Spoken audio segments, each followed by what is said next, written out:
Hello everyone, welcome back to another video. Now today I'll be showing you how I make these delicious festival dumpling. This is one of my absolute fave. Let's get started. So to a bowl I'm going to go in with 2 cups of all-purpose flour, and to that I'm going to add 1 cup of refined cornmeal, 1 tablespoon baking powder, 1 teaspoon salt, and 1/4 cup of sugar. Now I'm going to go ahead and grate about a 1/4 teaspoon of nutmeg. You don't want to add too much because we don't want to overspice this.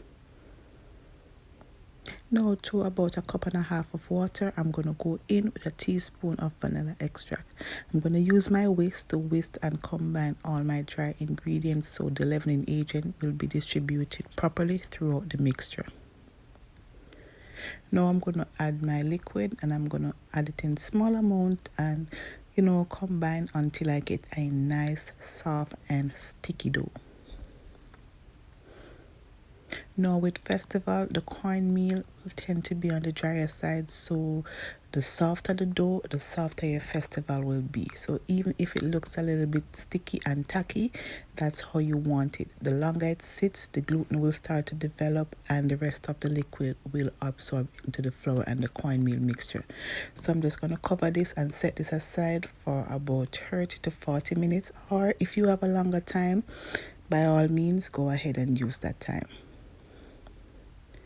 Well, after 2 hours, because I went ahead and did something else, this is what the dough should be looking like. You want the dough to be stretchy. That's the gluten in there. If your dough does not look like this, you need to let it rest some more. So I'm just going to go in with a little bit of oil to oil my fingers, and you just want to break off small pieces and roll them into little logs.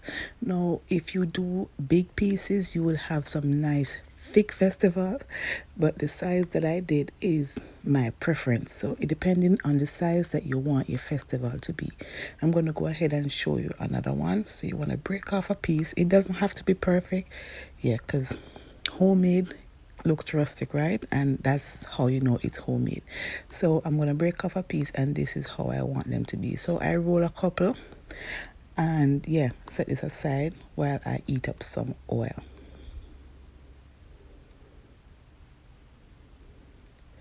So in a pot, I'm going to go in with some vegetable oil. You want to use a oil that is good for frying: vegetable oil, peanut oil, canola oil. You don't want to use olive oil for this.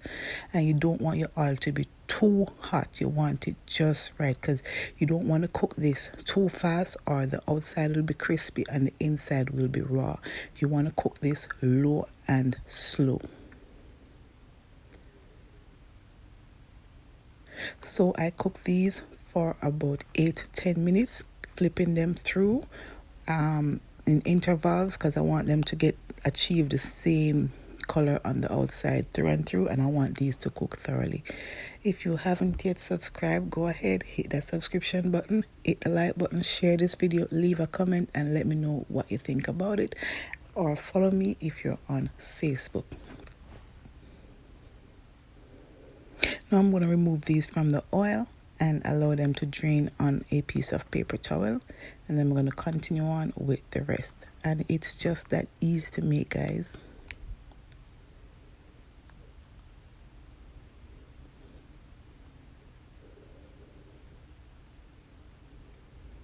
Now that my festival is done and is smelling fragrant, the aroma from these is to die for. Let me show you how it looks on the inside. It is crunchy on the outside, soft and tender on the inside. And this is the size I like mine, and this is the color I like mine to have. But feel free if you want it to be on the darker side, but this is the way I like mine. And typically festival is served with escovitch fish or whatever Jamaican food you want to have. So here I serve mine up with the escovitch fish, some avocado on the side, and some ripe plantain, and this meal was so good. Guys, that's it, and I'll see you in another one. Bye bye.